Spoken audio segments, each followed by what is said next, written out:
بسم اللہ الرحمن الرحیم۔ السلام علیکم۔ خوابوں کی تعبیر میں آج ہم بات کریں گے کہ اپنا خواب کس کو سنانا چاہیے اور کس کو نہیں سنانا چاہیے۔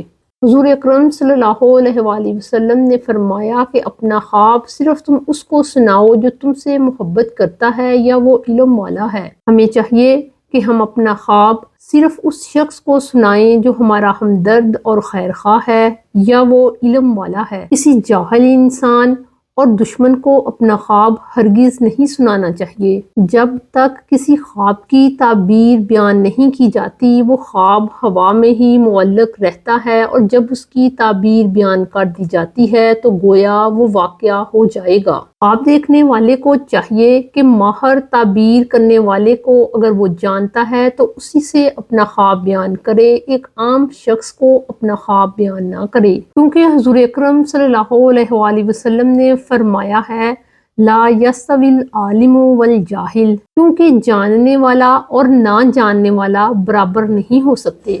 عزیز مصر خواب دیکھتا ہے کہ 7 موٹے بیل ہیں اور 7 پتلے بیل ہیں، اور 7 پتلے بیل موٹے بیلوں کو کھا جاتے ہیں۔ وہ اپنے شہر کے تمام معبرین سے اس خواب کی تعبیر پوچھتا ہے، لیکن وہ اس کا جواب نہیں دے سکتے، اس خواب کی تعبیر نہیں بیان کر سکتے۔ لہٰذا حضرت یوسف علیہ السلام سے اس خواب کی تعبیر پوچھی جاتی ہے تو وہ اس کی تعبیر یہ بتاتے ہیں کہ آئندہ سالوں میں خوشحالی ہوگی اور اس کے بعد 7 سال تنگی اور قحط کے آئیں گے، لہٰذا تم اس کے لیے یعنی قحط کے سالوں کے لیے تیاری کر کے رکھو۔ بادشاہ نے ایسے ہی کیا۔ خواب کا مقصد ہمیں آگاہی دینا ہوتا ہے کہ ہم کسی آئندہ آنے والے خوشگوار واقعے یا ناخوشگوار واقعے کے لیے اپنے آپ کو تیار کریں۔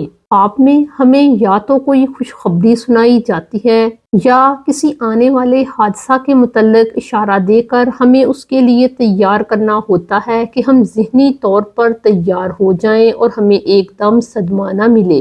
خواب سنانے والے کو چاہیے کہ اپنا خواب بیان کرتے ہوئے ہمیشہ درست صحیح الفاظ کا چناؤ کرے اور صحیح خواب بیان کرے، کیونکہ جو خواب غلط سناتا ہے اللہ تعالیٰ کے رسول حضرت محمد صلی اللہ علیہ وآلہ وسلم نے اس کو بہت سخت تنبیہ فرمائی ہے۔ آپ صلی اللہ علیہ وآلہ وسلم نے فرمایا ہے جو شخص جھوٹا خواب بیان کرتا ہے روز قیامت اسے 2 جو دیے جائیں گے کہ ان 2 جو کو گرہ لگاؤ۔ جو شخص اپنی آنکھوں کے بارے میں جھوٹ بولتا ہے وہ جنت کی خوشبو تک نہ پا سکے گا۔